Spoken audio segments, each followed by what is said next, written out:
Well, another big week gone by. Fundamentally, it was very strong. However, uh, there is so many things happened last week. So the numbers which were declared last week, it was yes, all real. In 1 week, six of America's largest bank posted some of the biggest trading and deal making results in modern banking history. The world's most important chip maker also booked its biggest profit ever, that is nearly up 77%. And the largest health insurer also in the country beat expectation by a mile and raised its outlook. And the stock market was in red. The S&P 500 lost about 1.5% for the entire week. Nasdaq lost almost 3%. And it's the most important thing that happened this week because it tells you exactly what the market is really watching. And it is not earnings. I am Vikas, your host. This is What Changed from Wing. We do not chase headlines, we explain what changed. So, three lines before we start. The strongest fundamental earning week in years, no doubt. It was the strongest week. And sure short winners, number one list in the list is JP Morgan, then Bank of America, and other banks as well. But the reality is the every major index still finished lower, and the fear goes slide into fear zone. So this week, the fundamental and the tape came apart, and the gap between them is the story. So let me give you the one idea that makes the whole week click. Think about the difference between weather and climate. Climate is the deep, slow truth about place. Is it fundamentally warm? Is it fundamentally stable? Weather is what you actually feel when you walk outside on a given morning. And here is the thing, on any single day, the weather can completely contradict the climate. You can get a freezing morning in a warming world. That's exactly what this week was. The climate, the underlying health of the economy looked genuinely very strong, but the weather, what investors actually felt day to day, was cold and nervous. Let's walk through the numbers and the climate and weather both together. So, the first climate, the banks, six mega banks reported into a 2 day window, and the beats themselves were not the story, those were almost given. The story was where the money came from. It was not old fashioned lending, it was synchronized boom in trading and investment banking. At JP Morgan, revenue from stock trading rose 86% from a year ago. Investment banking fees across the group jumped by roughly a quarter, and underneath all of it, credit stayed usually clean. People are paying their bills, delinquencies came in the better than the bank's own model expected. Now, one honest note, because this is Wing, and we will give you a complete picture of what exactly happening. So a quarter built on record trading is by definition hard to repeat. However, trading is the most up and down line on the whole page. So strong climate, yes, but part of that warmth is a seasonal spike, not the baseline. Then there was the chip story, and this is where it gets interesting because the same force produced two completely opposite results. TSMC, the company that actually manufactures the world's most advanced chips, reported its biggest profit ever. That was up nearly 77% and raised its forecast for the year. The demand for artificial intelligence hardware is not slowing down, it's speeding up. And on the very same theme, IBM had its worst single day since 1968. The stock fell about 25% in one session, worse than Black Monday in 1987. All of a sudden, why? What happened? Because Customers took the money they would have spent on IBM's software and mainframes and spent it instead on AI hardware, servers, memories, chips. These are the other sectors where they invested. The exact spending that gave TSMC its record quarter is the spending that walked straight past IBM. So here is the sharp version. Winning from AI used to be a whole sector idea, a rising tide. This week, it split the tide into two. If you sit in the hardware layer, you are winning. If you sit next to it in legacy software, you might be losing the budget fight. It's not about the theme anymore. It's about where you sit in the stake. And that is important. So if the climate was the strong, record banks, accelerating AI, why was the weather so cold? Why did stocks fall? Two reasons.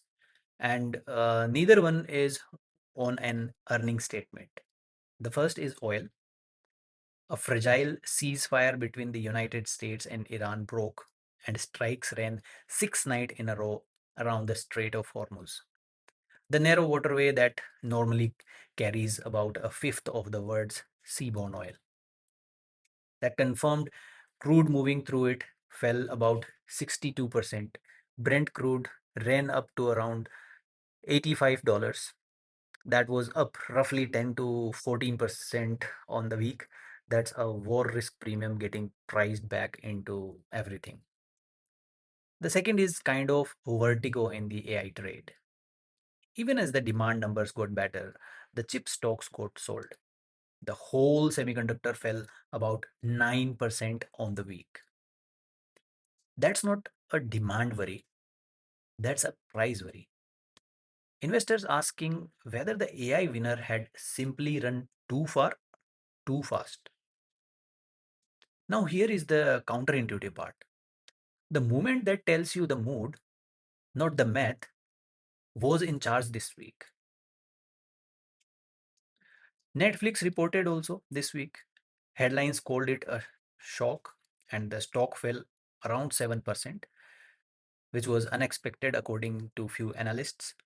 So you would assume they missed, but actually they did not. They actually beat on earnings, and revenue was essentially in line. What spooked people was the guide.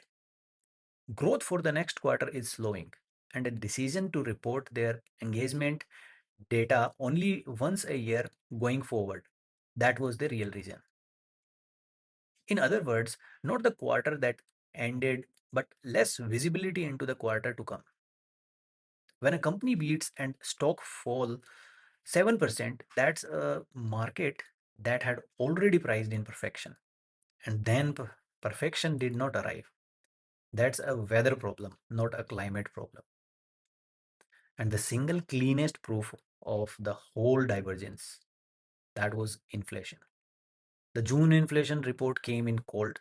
Prices actually fell 4/10 of a percent for the month, the coolest reading since 2020. And early in this week, everyone was afraid the oil spike would force the Fed to hike. That fear got erased by the data in about 24 hours, and stocks still could not rally on it. That's the tell. When genuinely good news, cooling inflation, record earnings can't push a market up, the market is quietly telling you what it's actually focused on. And right now, that's two things: the price of oil and the Federal Reserve meeting at the end of the month. Because this is a market wrap, we don't give a conviction score. There is no single company to have conviction about. Instead, we read the mood, and the mood cooled here, and it was hard. The widely watched fear and greed gauge dropped into fear, a reading around 37 out of 100, down from mid 50s, which is natural to greedy. So in these numbers, the more near you go to zero, it means extreme fear. More near you go to 100, it is extreme greed.